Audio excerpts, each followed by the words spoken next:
Hello friends, नमस्कार आप सभी को। आज के डिस्कशन के अंदर हम इकोलॉजी यूनिट से जो क्वेश्चंस लास्ट पेपर में रहे हैं उनको वन बाय वन करके हम कोशिश करेंगे कि एग्जैक्ट आंसर्स क्या हैं और किस प्रकार से आपको इन क्वेश्चंस को सॉल्व करना था। और नेक्स्ट पेपर्स में भी अगर ऐसा कोई कॉन्सेप्चुअल रिलेशन होता है तो वहाँ आपको किन चीज़ों का ध्यान रखना है। तो काफ़ी सारे इश्यूज होते हैं जो स्टूडेंट्स के रह जाते हैं। तो आई होप इस वीडियो सीरीज़ के साथ में लगातार जब आप काम करेंगे तो काफ़ी सारा ये आपके लिए हेल्पफुल होगा। तो चलिए स्टार्ट करते हैं। आज का हमारा पहला जो क्वेश्चन है कि given below are figures representing 4 different situations और एग्जांपल्स। तो 4 कंडीशन यहाँ पे दी हुई है ऑफ जेनेटिक एंड एनवायरमेंटल, और एनवायरनमेंट में केवल टेम्परेचर एक पैरामीटर लिया हुआ है। तो इफेक्ट है उनके on plant height in 2 varieties of A plant species.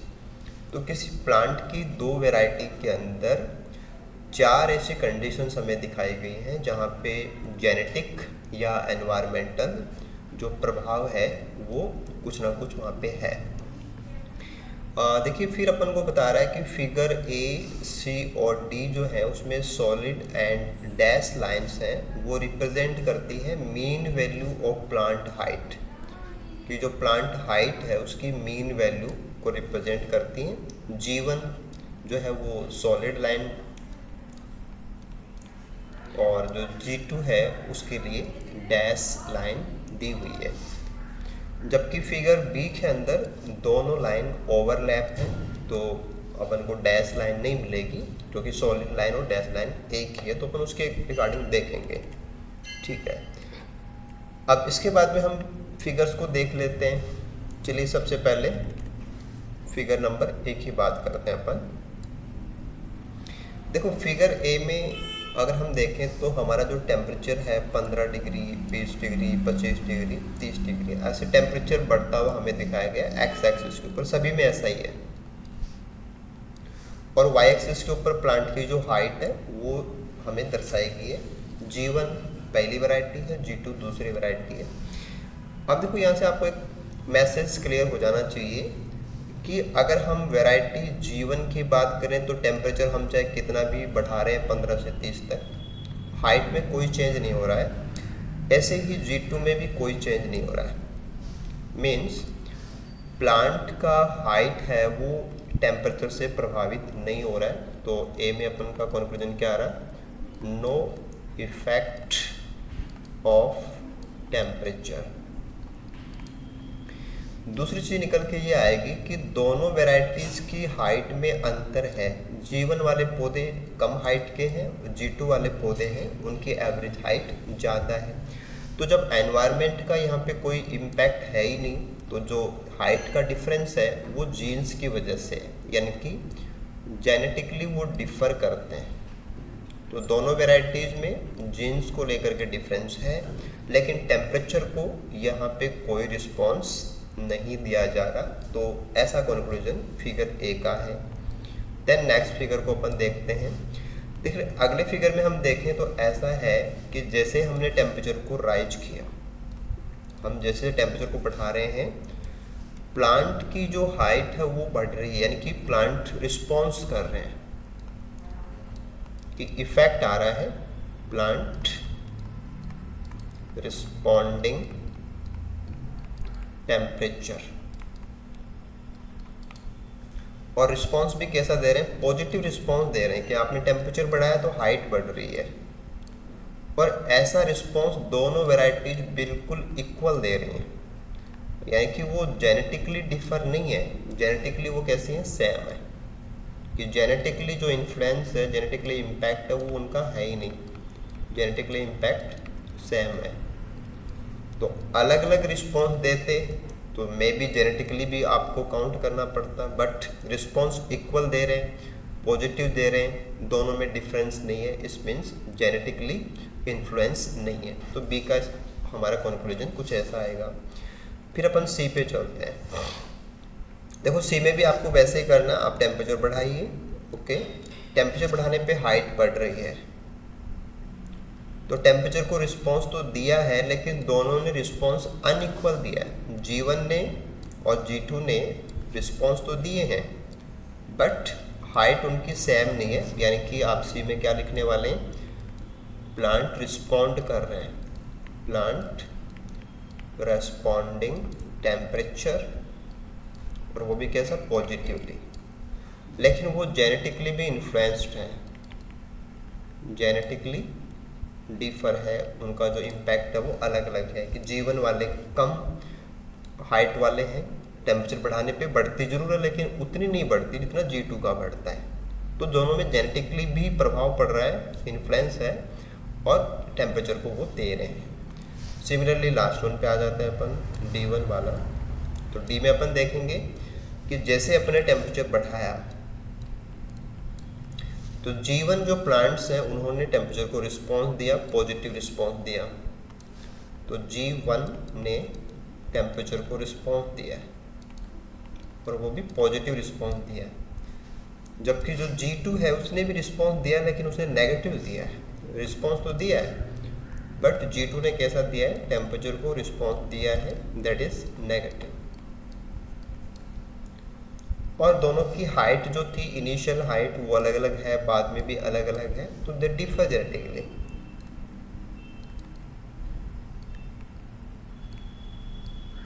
तो दोनों ने सेम रिस्पॉन्स नहीं दिया है, एक ने पॉजिटिव दिया है, एक ने नेगेटिव दिया है। दोनों का पैटर्न भी एक जैसा नहीं है, दोनों की लाइंस सेपरेट आ रहे हैं। इसका मतलब जेनेटिकली उनके ऊपर जो इम्पैक्ट है जीन्स का, वो भी वेरी करता है। तो ऐसे हमारे कंक्लूजन आएंगे चारों ग्राफ के लिए।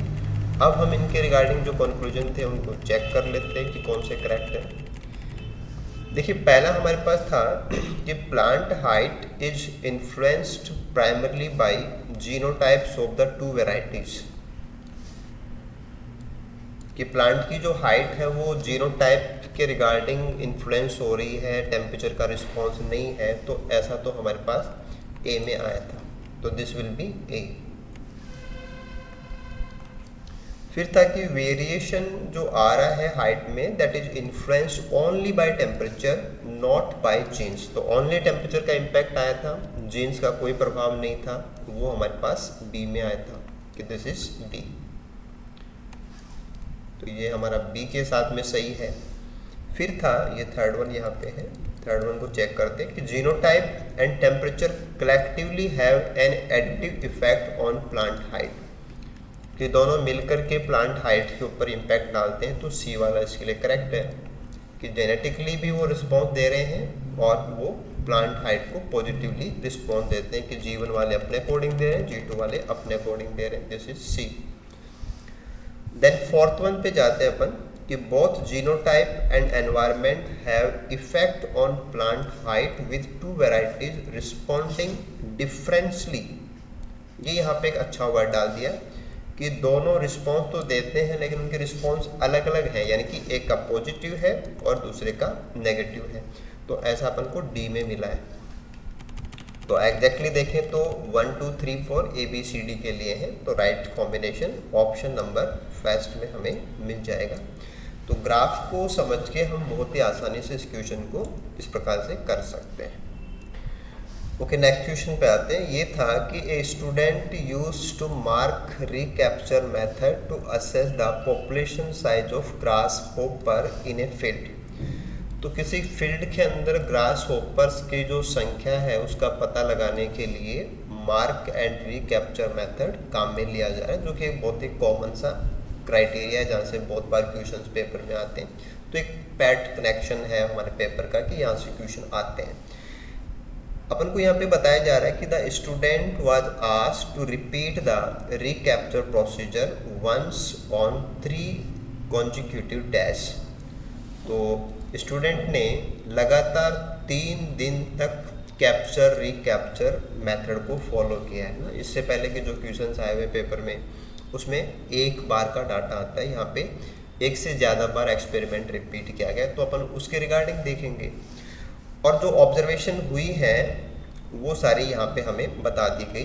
देखो, पहला जो डे था ना, ऑन डे 1, तो डे 1 में क्या किया जा रहा है कि 40 ग्रास होपर्स वो उसने पकड़े, ठीक है, डे 1।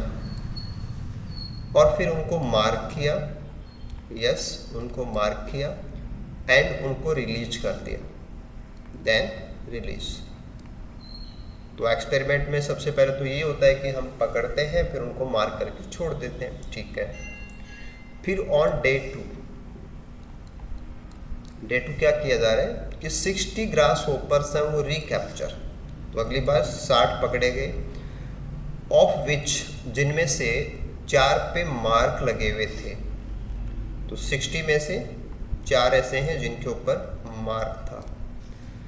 और फिर उसने क्या किया कि ही मार्क द अनमार्क, तो बाकी बचे हुए जो हैं उनको उसने मार्क कर दिया, यानी कि आप यहाँ पे लिख सकते हैं 56 उसको वापस से मार्क किया गया।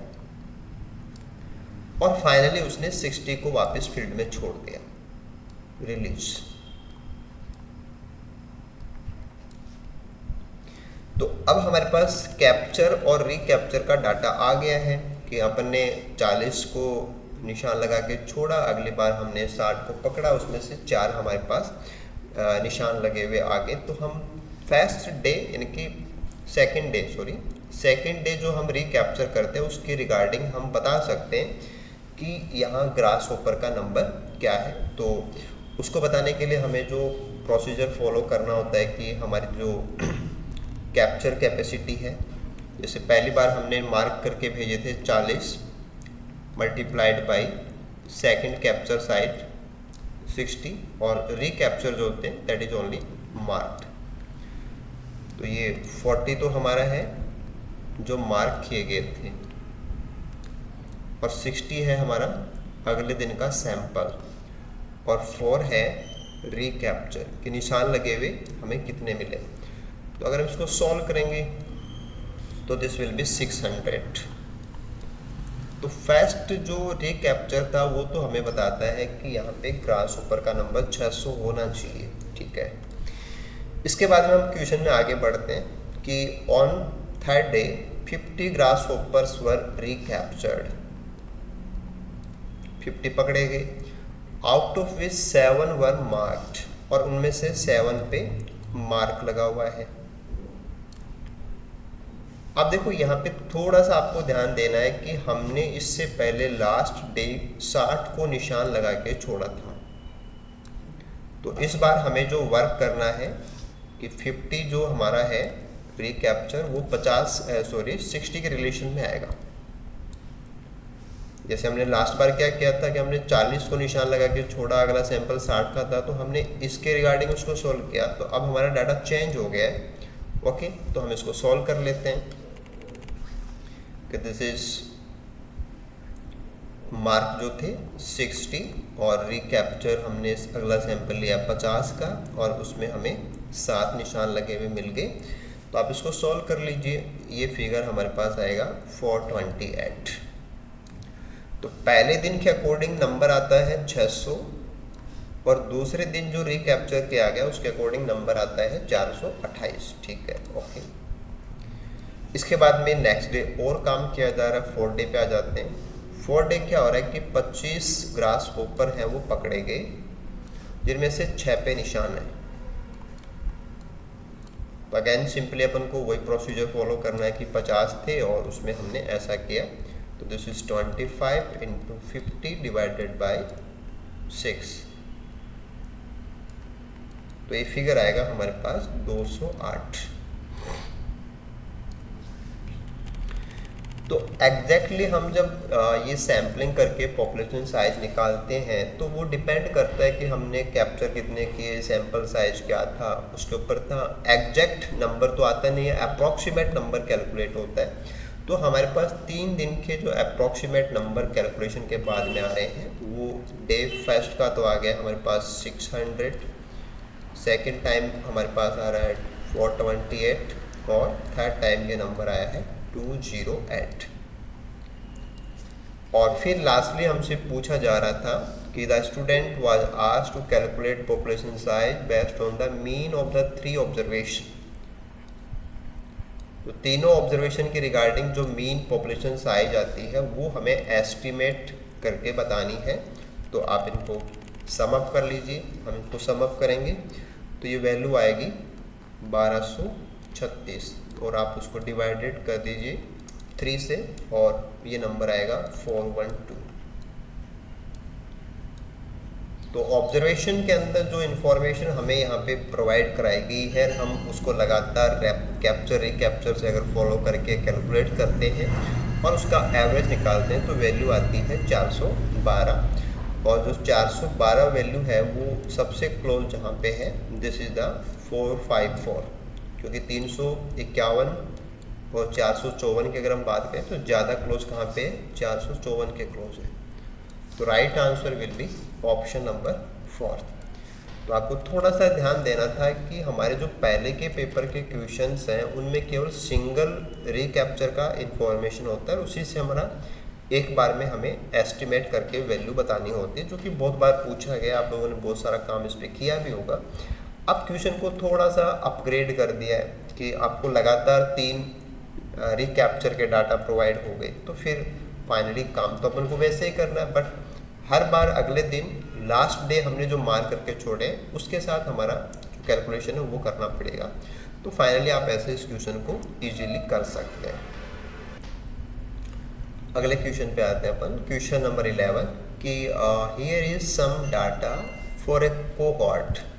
जो सेम एज ग्रुप के होते हैं उनको अपन कोहॉर्ट्स बोलते हैं, of 400 individuals of a species जिनका अबंडेंस था वो लगातार 6 साल तक ट्रैक किया गया, यानी कि इस स्पीसीज का जो लाइफ स्पान है वो 6 साल का है और लगातार 400 जो इंडिविजुअल थे उनका हमने 6 साल तक लगातार अबंडेंस क्या है उसको ट्रैक किया, ठीक है। फॉर 1 ईयर एज इंटरवल, तो एक साल के अंतर के बाद है ना, कि एक साल के अंतर के बाद फ्रॉम बर्थ टू 6 ईयर्स, कि स्टार्टिंग में जब बर्थ है तो वहाँ से लेके 6 साल इसका मैक्सिमम लाइफ है, तो एक साल करके हमने 6 गैप इसके हो गए। You have the following number of survivors, तो हर एक साल के बाद में 400 में से कितने सर्वाइव कर रहे हैं वो नंबर हमें दिया हुआ है, जैसे कि 400, 200, 100, 40, 20, 10 और फिर 6 साल पूरे हो जाएंगे तो फाइनली लाइफ स्पान कंप्लीट है तो वैल्यू विल बी 0।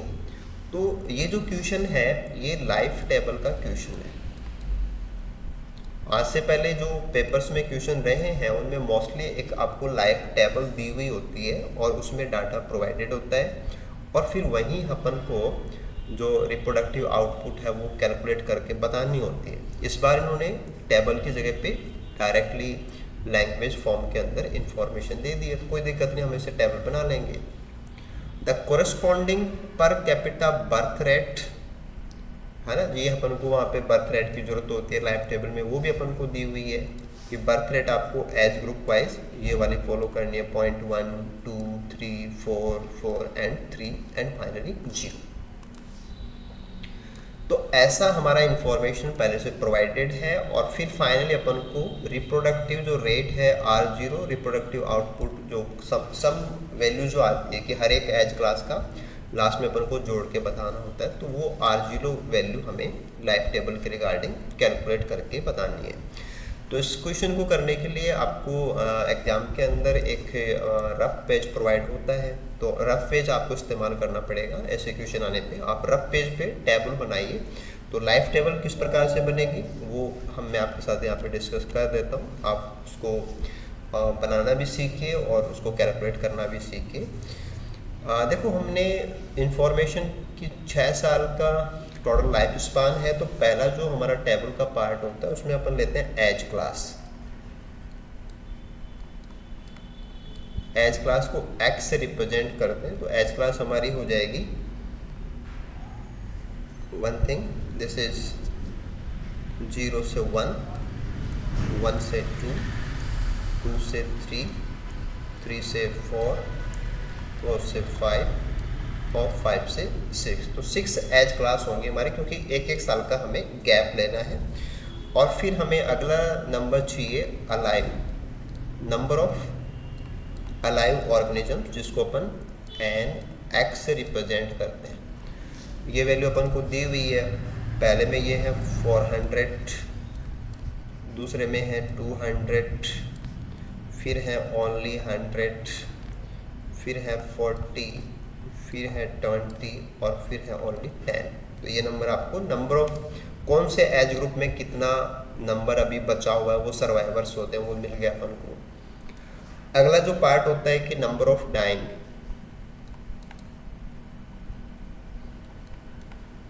कि हर एक एज क्लास के अंदर कितनों की डेथ हो रही है dx, तो वो हमें अब कैलकुलेट करना पड़ेगा। जैसे फर्स्टली तो अपन देखेंगे तो यहाँ पे 400 से नंबर अगले एज ग्रुप में 200 गया तो 200 की डेथ हुई है, फिर 200 से 100 गया तो 100 की डेथ हुई है, फिर 100 से 40 गया तो 60 की डेथ हुई है, फिर 60 से 40 गया 20 की डेथ है, फिर 20 से दिस इज 60 से 40 गया 20 और फिर 40 से वापस 20 है तो 20 एंड देन फाइनली 10। तो नंबर ऑफ डाइंग अपन निकाल सकते हैं। इस प्रकार से हमारा टेबल का ये पार्ट भी पूरा हो जाएगा। फिर अगला पार्ट आता है कि हमें एज स्पेसिफिक सर्वाइवशिप दी हुई है। एज स्पेसिफिक सर्वाइवशिप हमें निकालनी पड़ेगी। एज स्पेसिफिक सर्वाइवशिप जिसको अपन LX बोलते हैं।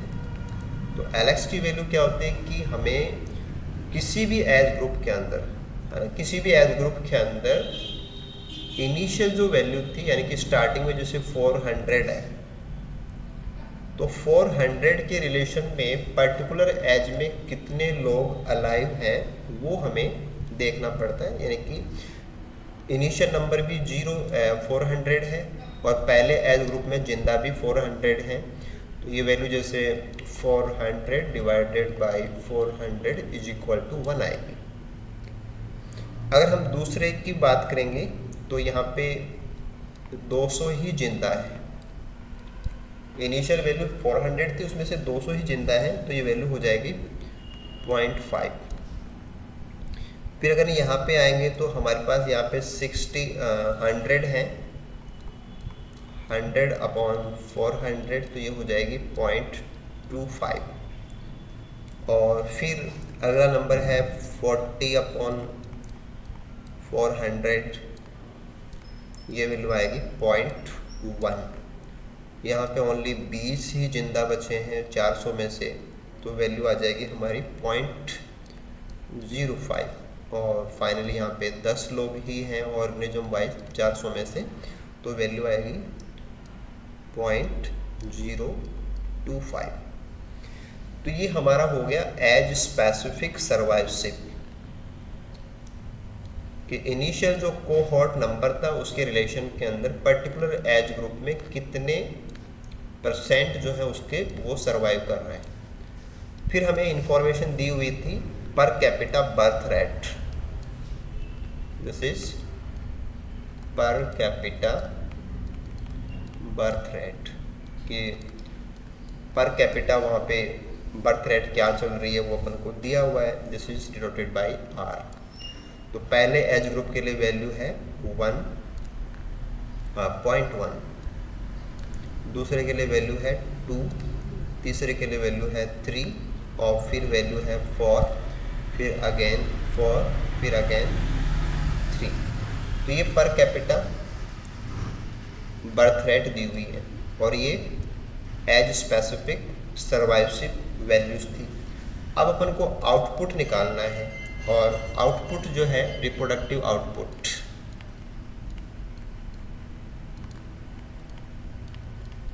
तो रिप्रोडक्टिव आउटपुट निकालने के लिए हमें कैलकुलेट करना पड़ेगा, मल्टीप्लाई करना पड़ेगा। मल्टीप्लाई करना पड़ेगा अपन को LX को R से कि कितने एज स्पेसिफिक सर्वाइवशिप है और उनका मल्टीप्लिकेशन वैल्यू क्या चल रहा है। तो आप इनको फॉलो कर लीजिए। दिस विल बी, पहला जो वैल्यू आएगा, थोड़ा सा इसको आगे लेते हैं, एक सेकेंड।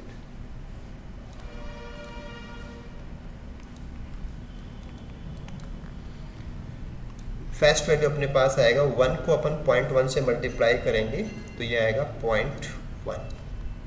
फिर अपन को 2 को 0.5 से करना है तो ये आएगा 1.0।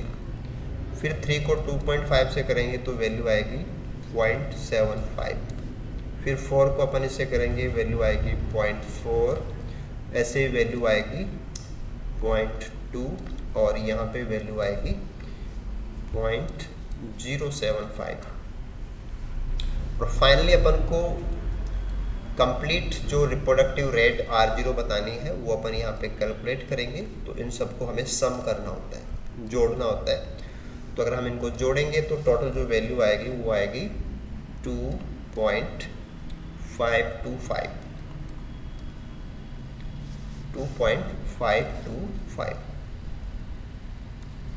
एक बार दोबारा से इसको रिपीट कर देते हैं कि अपन को क्या क्या करना है। सबसे पहले एज स्पेसिफिक क्लास बनानी होती है, कितने उसमें जिंदा है वो बताना होता है। तो नंबर ऑफ डाइंग अपन कैलकुलेट करेंगे। एज स्पेसिफिक सर्वाइवशिप वैल्यूज अपन इनिशियल नंबर के रिस्पॉन्स में एज क्लास में कितने हैं वैसे निकालेंगे। ग्रोथ रेट अपन को दी हुई होती हैं, उनको अपन मल्टीप्लाई करेंगे। तो कौन सी एज वालों का आउटपुट क्या आ रहा है वो हमारे पास एक एक एज ग्रुप का आ जाएगा। और फिर फाइनली टोटल बताने के लिए हम इसको जोड़ देंगे। तो वैल्यू आ गई हमारी 2.525। तो 2.525 जो वैल्यू है वो ऑप्शन नंबर फर्स्ट के साथ मैच है। तो right answer will be option number 1। तो ऐसे अपन इंफॉर्मेशन अगर टेबल फॉर्म में नहीं है तो अपन टेबल फॉर्म बना सकते हैं। बाय कॉन्सेप्ट आपको ध्यान देना है कि हमें हर एज क्लास के हिसाब से आउटपुट निकालना होता है, लेकिन वो आउटपुट निकलता है एज स्पेसिफिक सर्वाइवशिप के रिलेशन में, जो कि नंबर ऑफ अलाइव और नंबर ऑफ टाइम क्या है उसके बाद में हमें इनिशियल नंबर के रिलेशन में निकालना पड़ता है। तो ऐसे अपन थोड़ा सा कैलकुलेशन का काम था, लेकिन अगर आपने कुछ टाइम टेबल्स के ऊपर काम किया है तो इसमें ज़्यादा कुछ लिखने की ज़रूरत नहीं थी। 1 2 3 4 5 6 करते ही आपका काम है वो हाथों हाथ आप कर सकते हैं। ये तो समझाने के लिए मैंने सारा टेबल बनाया, अदरवाइज आप सिंपली काफ़ी सारा इसमें स्किप करके डायरेक्ट वैल्यूज़ को काम में ले सकते हो। तो I hope this will be exactly beneficial, है ना, कि आप अगले पेपर्स में ऐसा कुछ होता है तो डेफिनेटली ये वीडियो आपके काफ़ी हेल्पफुल रहेगा। नेक्स्ट क्वेश्चन पे आते हैं अपन। ये क्वेश्चन था कि an ecological community is more than just the sum of the attributes of the constituent species. देखिए बहुत सारे स्टूडेंट्स के इकोलॉजी के क्वेश्चन गलत हो जाते हैं और बाय कॉन्सेप्ट जो समझना होता है क्वेश्चन को वहाँ थोड़ा सा स्टूडेंट्स को प्रॉब्लम रहती है। उसी का नतीजा होता है कि क्वेश्चन गलत हो जाते हैं। यहाँ आपको ये समझना है कि एग्जैक्टली क्वेश्चन का लैंग्वेज आपको क्या बताना चाह रहा है। तो आप ट्राई कीजिए कि इकोलॉजिकल कम्युनिटी के बारे में बताया जा रहा है, ठीक है, ओके। क्या बताया जा रहा है कि इकोलॉजिकल कम्युनिटी जो होते हैं ना, जैसे कम्युनिटी को अपन असेंबलेज बोलते हैं कि जो लिविंग एंटाइटी जितनी भी स्पीसीज होते हैं उन सबको कलेक्टिवली अपन कम्युनिटी बोलते हैं। इकोलॉजिकल जैसे आप वर्ड जोड़ देते हो तो इकोलॉजी का मतलब होता है फंक्शनल रिलेशनशिप्स, क्योंकि जो स्टूडेंट इकोलॉजी पढ़ते हैं जानते हैं उनको पता है कि इकोलॉजी का मतलब जो फंक्शनल इंटर रिलेशनशिप्स होते हैं ऑर्गेनिजम्स एंड एनवायरनमेंट के बीच में, that is the exact application of the word ecology और इकोलॉजिकल, ठीक है। तो हमें जो वहाँ ऑन गोइंग जो कंडीशंस हैं, जो इंट्रैक्शंस हैं, उनसे जो सिचुएशंस क्रिएट होती हैं, उन सब के रिलेशन में हमें कम्युनिटी को लेना है। और ये क्या बता रहा है कि वो जो कलेक्टिव जो इकोलॉजिकल कम्युनिटी अपन ले रहे हैं ये क्या है, more than just the sum of the attributes, कि उनके जो करैक्टर्स हैं उन करैक्टर्स को अगर आप जोड़ दें तो उतना सा नहीं है, उससे ज़्यादा है। जैसे आप ये कहें कि मान लो किसी कम्युनिटी में 10 स्पीसीज हैं तो 10 स्पीसीज के 10 जो करैक्टर्स हैं बस आप उनको जोड़ दें तो उतना ही इकोलॉजी है, ऐसा नहीं है। क्योंकि हम जानते हैं कि जब कम्युनिटी होती है तो वहाँ पे फूड वेब्स हैं, तो आपस में बहुत सारे और भी ऐसे इनडायरेक्ट रिलेशंस हैं जो वहाँ पे फंक्शंस के लिए कंट्रीब्यूट करते हैं। तो केवल अपन जोड़ दें उतना सा नहीं है, ठीक है, ओके। फिर इसमें पूछा जा रहा है कि which one of the following options is not an attribute, कि निम्न में से कौन सा एक लक्षण नहीं है या उससे जुड़ा हुआ बिंदु नहीं है ऑफ इकोलॉजिकल कम्युनिटी। तो इकोलॉजिकल कम्युनिटी को आप ऐसे समझिए कि जैसे कुछ स्पीसीज का ग्रुप है और वहाँ वो अच्छे से सेटल्ड हैं उनके सारे फंक्शंस वहाँ पे इजीली हो रहे हैं, उसका मतलब वहाँ पे एक हार्मोनी उनके बीच में है और वो as a community, as a functional community वो पाए जाते हैं, एग्जिस्ट करते हैं। अब उसके रिगार्डिंग यहाँ जो सही नहीं है वो अपन को बताना पड़ेगा, यानी कि फॉल्स क्या है वो अपन ढूंढेंगे। चलिए एक स्टेटमेंट को समझते हैं अपन। Local extinction of a species, जैसे मान लो कि आपके पास पूरा ग्रुप है, कम्युनिटी है, उसमें से आप लोकल एक्सटिंक्शन कर देना कि किसी स्पीसीज को जगह पे, किसी एक जगह पे, किसी दूसरी जगह पे, किसी अलग स्पीसीज को, ऐसे अलग अलग स्पीसीज को अलग अलग जगह पे, यानी कि लोकल हो गया वो। लोकल एक्सटिंक्शन अगर हम कर दें कॉज बाई डेमोग्राफिक स्टोकेस्टिसिटी, देखो पहले के पेपर में भी ये नाम आया हुआ है, लास्ट पीवाई के डिस्कशन में मैंने इस क्वेश्चन को बहुत ही अच्छे से आप लोगों को समझाया था, आई होप आपने काम में लिया होगा। दोबारा से आप इसको समझ लीजिए कि स्टोकेस्टिक का मतलब होता है कि रैंडमनेस है एक प्रकार का, अनसर्टेनिटी से ज़्यादा कनेक्ट होता है कि कहीं पे कुछ ऐसा हो रहा हो, वो स्टोकेस्टिक होती है, यानी वेरिएबिलिटी का बहुत ज़्यादा रैंडमनेस है। और वो भी डेमोग्राफी से जुड़ा हुआ है। एक लोकल पॉपुलेशन को अपन टीम बोलते हैं, उसके फीचर्स करैक्टरिस्टिक्स को अपन डेमोग्राफिक्स बोलते हैं। तो एक छोटी जगह से या एक छोटे से एरिया में जो छोटा सा ग्रुप रहता है, उसके साथ में जो पैरामीटर्स हैं उनके फ्लक्चुएशन से अगर कहीं पे कुछ एक्सटिंक्शन होता है तो उससे इकोलॉजिकल कम्युनिटीज़ का रिलेशन है। तो ये तो देखिए आपका एक जो स्टेटमेंट है कि हम जब एक असेंबलेज लेते हैं, कम्युनिटी लेते हैं, तो उसमें कहीं पे ग्रो है, कहीं पे नंबर कम होना है, ये सब चलता ही रहता है। टोटल का तो एक साथ बताया नहीं है, लोकल का बताया है, तो ये तो करेक्ट स्टेटमेंट है, तो ये तो हमारा रॉन्ग नहीं हो सकता। अगला स्टेटमेंट पढ़ते हैं कि जो लॉग सीरीज स्पीसीज होते हैं, पिछले कुछ क्वेश्चंस में लॉग सीरीज के बारे में भी जो ग्राफ होता है उस ग्राफ से जुड़े हुए क्वेश्चन भी आए हुए हैं। तो उनका जो अबंडेंस डिस्ट्रीब्यूशंस है, ये कम्युनिटी इकोलॉजिकल कम्युनिटी के लिए एज ए करैक्टरिस्टिक काम आते हैं। तो यस, जो अलग अलग स्पीसीज हैं, जो लॉग सीरीज स्पीसीज होती हैं, उनके अबंडेंस के जो डिस्ट्रीब्यूशंस है कि कौन सी स्पीसीज किस प्रकार से अपना डिस्ट्रीब्यूशन, अबंडेंस ये सब शो करती है, वो इकोलॉजिकल कम्युनिटी के जो पैरामीटर्स हैं उनको इन्फ्लुएंस करती है। तो ये भी बिल्कुल सही स्टेटमेंट है। अगला स्टेटमेंट था कि food web, stability of food web in the face of disturbances, कि अगर वहाँ पे कोई डिस्टर्बेंस कोज होता है तो उस डिस्टर्बेंस के रिलेशन के अंदर फूड वेब की स्टेबिलिटी, यानी कि एक प्रकार का कंपनसेशन है कि अगर कहीं पे कुछ गड़बड़ हो जाती है तो बाकी जो ट्रॉफिक कनेक्शंस हैं वो उसकी भरपाई कर देंगे, यानी कि ऑर्गेनिजम्स को सर्वाइव करने में उतनी प्रॉब्लम नहीं आएगी और हमारा जो इकोसिस्टम है वो सर्वाइव करता रहेगा, यानी कि कम्युनिटी है वो सर्वाइव करती रहेगी।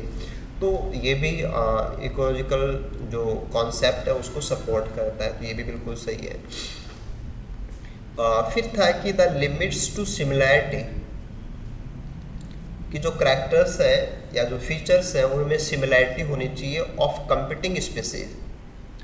देखो ये थोड़ा सा आपको ऐसे समझना है कि कंपीटिंग स्पीसीज का मतलब जैसे वहाँ पे रिसोर्सेज को लेकर के जो आपस में कंपटीशन में है, compete कर रहे हैं, अगर उनके करैक्टर्स सिमिलैरिटी शो करते हैं, यानी कि उनमें अडेप्टेशन, उनके फीचर्स अगर सिमिलर हैं, तो फिर आपने गोस के प्रिंसिपल को भी पढ़ा होगा कि अगर फीचर्स सेम होते हैं तो जो एक्सक्लूजन है वो पॉसिबल है और लंबे समय तक स्पीसीज कोएग्जिस्ट नहीं कर सकती, अपने आप को मेंटेन नहीं करा सकती, तो कम्युनिटी के अंदर वो एग्जिस्ट नहीं कर पाएंगे, तो फंक्शनलिटी जो है वो डिस्टर्ब हो जाएगी। तो वेरिएशन होना जरूरी है, सिमिलरिटी जो है वो उसको डिसपोर्ट करेगी। तो बहुत सारी species as a unit ecological community के रूप में एग्जिस्ट करती रहें, तो उसमें कहीं पे कुछ एक्सटिंक्शन हो भी जाए तो चलेगा। वहाँ पे अलग अलग स्पीसीज अपने अपने लॉग सीरीज डिस्ट्रीब्यूशन के अकॉर्डिंग उनकी अबंडेंस होती है, ये भी सही बात है। कहीं पे कुछ गड़बड़ भी हो जाती है तो बाकी जो फूड कनेक्शंस हैं वो उसकी भरपाई कर सकते हैं, ये भी सही बात है। लेकिन compete करने वाली स्पीसीज compete करते हुए कम्युनिटी का ऐसा तभी रह सकती है जब उनके करैक्टर्स में अंतर जो है वो बढ़ना चाहिए, सिमिलरिटी है वो लिमिट नहीं करनी चाहिए कि सिमिलरिटी निश्चित हो जाए कि ये सिमिलरिटी तो होगी होगी, ऐसा पॉसिबल नहीं है। तो जो आंसर अपन को देना पड़ेगा that will B option number 4 कि जो इसको सपोर्ट नहीं करता। नेक्स्ट क्वेश्चन पे आते हैं अपन, क्वेश्चन नंबर 21 कि for a population that grows exponentially in the time interval t and t+1, तो दो अपन को टाइम दिए गए हैं, एक t है और एक उससे आगे का टाइम है t+1, ठीक है। We have n(t+1) is equal to r multiplied by nt। तो ये हमारा एक्सपोनेंशियल के अंदर पॉपुलेशन साइज निकालने का फॉर्मूला होता है कि अपन को टोटल पॉपुलेशन साइज जो होती है वो अपन मल्टीप्लिकेशन रेट जो r वैल्यू होती है उसको अपन इनिशियल वैल्यू से जो n0 वैल्यू होते हैं उससे अपन मल्टीप्लाई कर देते हैं। तो जो nt है वो n0 के बराबर है और ये हमारा nt हो गया, तो r इंटू n0 हमारा वही कॉन्सेप्ट है ये, जहाँ पे n तो रिप्रेजेंट करता है पॉपुलेशन साइज को और r रिप्रेजेंट करता है ग्रोथ रेट को, ठीक है। वैसे ग्रोथ रेट को सिंपली अपन ज़्यादा सही बोले तो स्मॉल r से रिप्रेजेंट किया जाता है, बट एजुकेशन आप इसको ऐसे फॉलो कर लीजिए, कोई दिक्कत नहीं है। हाँ, अंडर इंट्रा स्पेसिफिक कंपटीशन थोड़ा सा ध्यान दीजिए कि अब आपको जो अप्लाई करना है वो क्या करना है, एक स्पीसीज के अंदर जो कंपटीशन होता है यानी कि पॉपुलेशन साइज की वजह से जो कंपटीशन होता है वो अपन को लगाना पड़ेगा। Where birth and death are density dependent, कि इंट्रा स्पेसिफिक कंपटीशन लेना है और उसमें जो बर्थ है और जो डेथ है वो डेंसिटी के ऊपर डिपेंड करती है, यानी कि कम डेंसिटी है तो बर्थ और डेथ उसके अकॉर्डिंग होगी, ज़्यादा है तो उसके अकॉर्डिंग होगी, यानी कि डिपेंडेंसी लेना है। We expect the population to stabilize as carrying capacity।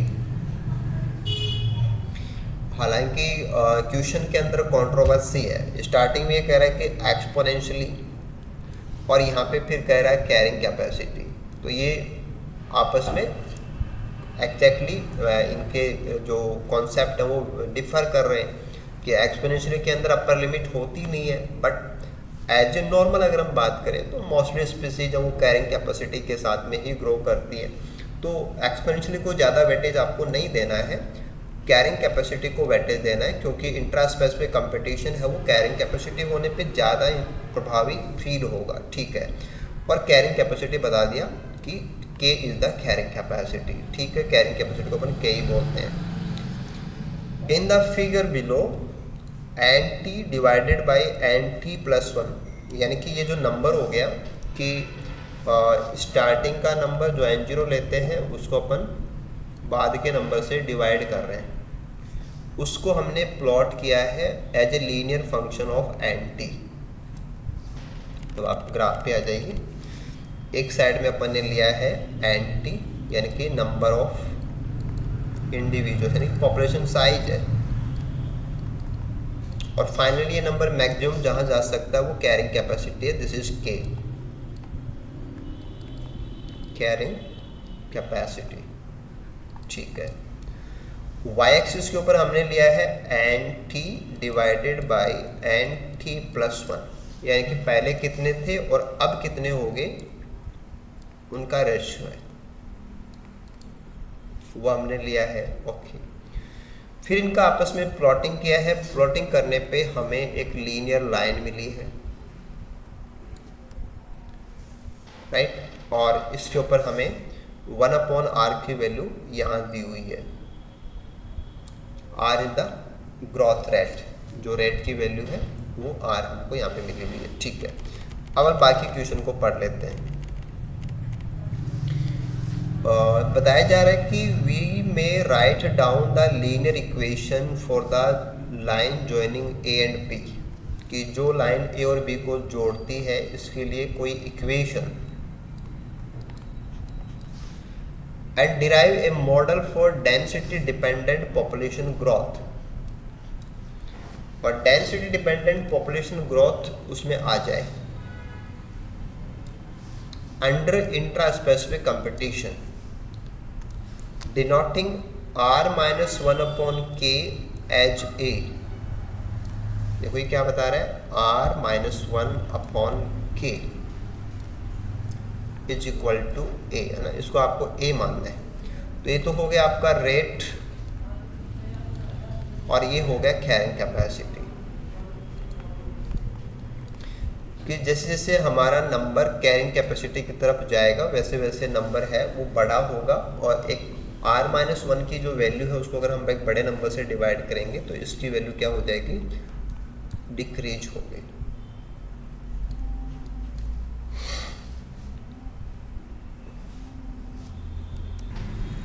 Okay, और which of the following is the correct relationship that describe population growth. तो पॉपुलेशन ग्रोथ को अच्छे से समझा दे उसके लिए कौन सी इक्वेशन सही है, और जो पैरामीटर अपन को दिया हुआ है r-1/k। देखो इसको थोड़ा सा आप ऐसे समझ सकते हैं बहुत ही सिंपली तरीके से, अगर आपको ज़्यादा मैथमेटिकल बैकग्राउंड में नहीं भी जाना है तो भी आप आराम से समझ सकते हैं कि एक रेट है और उस रेट को अगर हम एक बढ़ती हुई संख्या से डिवाइड करेंगे तो जो वैल्यू आएगी वो छोटी होती चली जाएगी, और ये एक्चुअल में नंबर बढ़ना जो है कि जैसे जैसे आप कैरिंग कैपेसिटी तरफ जाएंगे इंट्रास्पेस में कंपटीशन बढ़ता है, जो कंपटीशन है वो स्ट्रॉन्ग हो जाएगा, राइट। तो अब हमारी जो इक्वेशंस है उसको अपन फॉलो कर लेते हैं कि कौन सी इक्वेशन इसके रिगार्डिंग सही हो सकती है। देखो पहला जो इक्वेशन अपन को दिया हुआ है कि Nt+1 है कि लास्ट पॉपुलेशन साइज है, आप यहाँ पे सिंपली ये लिख लीजिए कि Nt+1 का मतलब क्या हो गया कि फाइनल पॉपुलेशन साइज है, फाइनल पॉपुलेशन साइज। Ntr क्या है, Nt का मतलब जो अपन सिंपली N0 लेते हैं, R का मतलब ये तो इनिशियल नंबर हो गया, और R का मतलब इंट्रिंसिक रेट ऑफ ग्रोथ होती है वो हो गया।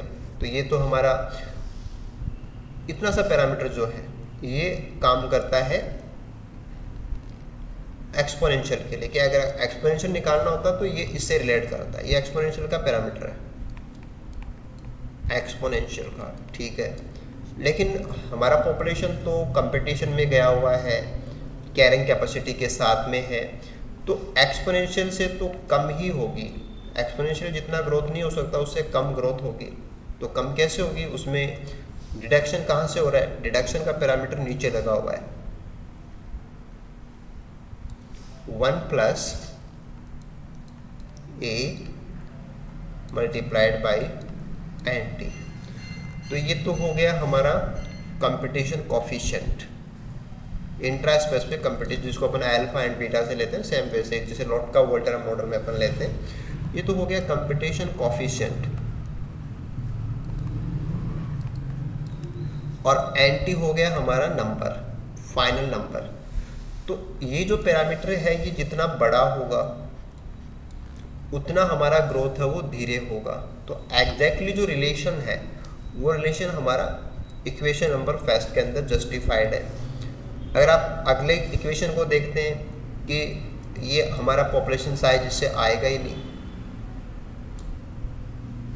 है ना, और ऐसे Ntr ये तो ठीक है, लेकिन यहाँ पे a+Nt है, तो a+Nt है, इसका मतलब ये मल्टीप्लाई में जो होता है ना, जो रिलेशन मल्टीप्लाई के अंदर आता है कि जो कंपटीशन कॉफिशिएंट है उसको हम नंबर से मल्टीप्लाई करते हैं, उसका एक एक इंडिविजुअल का असर कितना पड़ रहा है उसको पूरा का सम तभी होता है जब आप उसके रेट को उसके साथ गुणा करते हो। तो ये तो गलत है, प्लस का निशान गलत है, हाँ ये प्लस का निशान गलत है, और ये भी नहीं है कि आप पहले कंपटीशन कोफिशिएंट को पहले नहीं लेते हैं। तो क्वेश्चन वाइज जो था वो आपको एक इंफॉर्मेशन दी हुई है, आपको बताया गया है कैरिंग कैपेसिटी के साथ में रिलेशन है, बट एग्जैक्टली जो मैटर था वो तो इक्वेशन का मैटर है कि अगर हम जानते हैं कि हमारे इक्वेशन के कौन से पैरामीटर का मतलब क्या है और वो अप्लाई कैसे होता है और कैसे उसका इम्पैक्ट जो है वो हमारे एक्सपोनेंशियल को लॉजिस्टिक में कन्वर्ट कर देता है। जब हम ये पैरामीटर्स में जोड़ देते हैं तो हमारा जो इक्वेशन है वो एक्सपोनेंशियल से या बिहेवियर जो है वो लॉजिस्टिक में रन करता है। तो कैरिंग कैपेसिटी के साथ में अपन को लॉजिस्टिक पे जाना था, और करेक्ट जो इक्वेशन है that will be according to option number first. Next question पे आते हैं अपन, क्वेश्चन नंबर 29 कि गिवन बिलो जो टेबल है उसमें एनुअल नेट प्राइमरी प्रोडक्टिविटी अपन को दी हुई है, सीजन की लंबाई दी हुई है और लीफ एरिया इंडेक्स दिया हुआ है और अलग अलग इकोसिस्टम्स का ये डाटा है।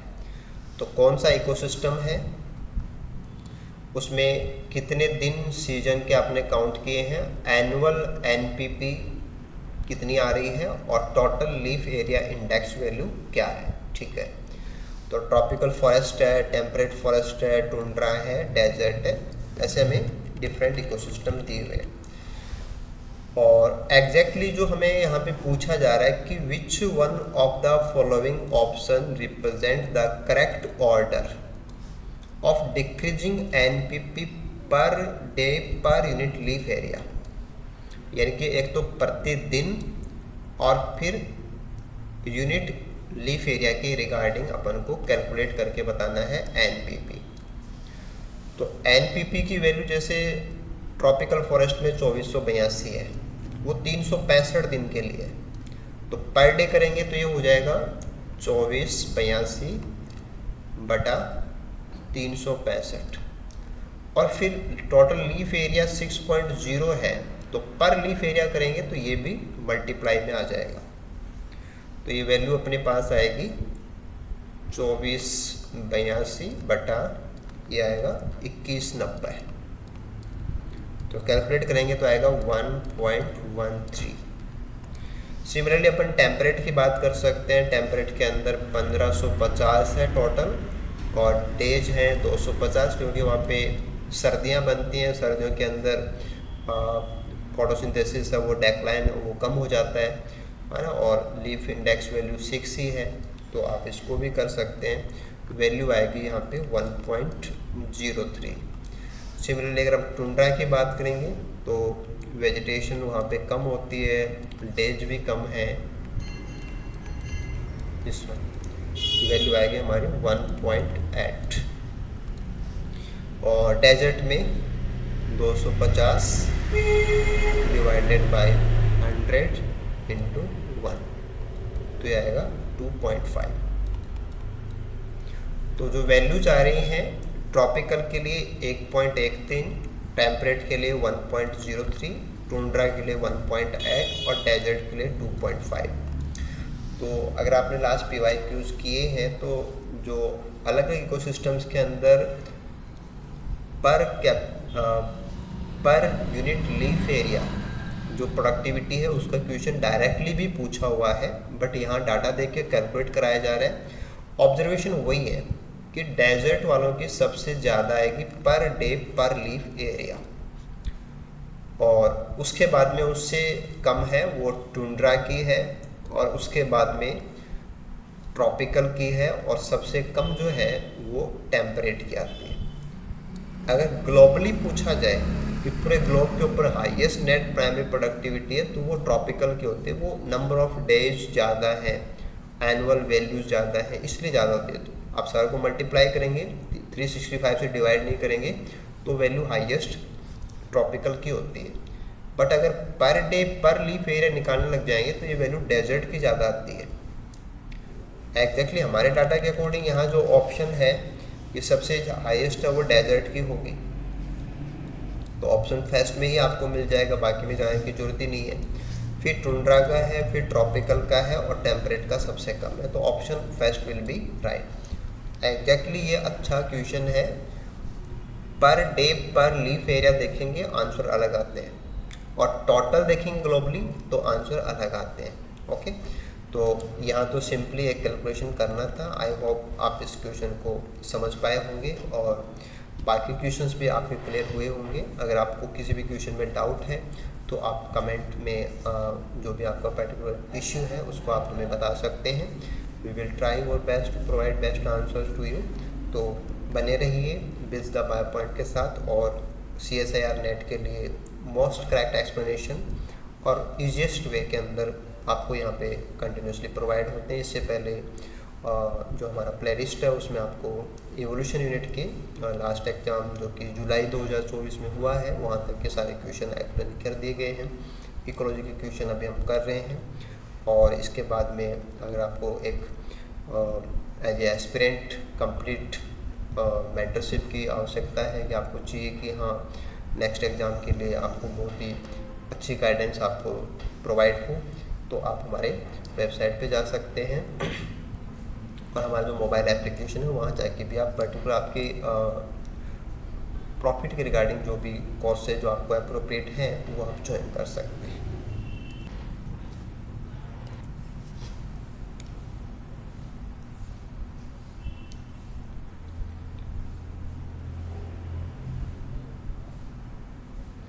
तो कंप्लीट कोर्स हमारा mobile application bills the by point के ऊपर आपको मिल जाएगा। अगर आपको कोई भी इशू है डाउनलोड करने में या कोर्स के रिगार्डिंग, तो आप हमें इस नंबर पे कांटेक्ट भी कर सकते हैं और कोर्स का लिंक भी वीडियो के डिस्क्रिप्शन में आपको मिल जाएगा। Thank you so much, good luck आप सभी को।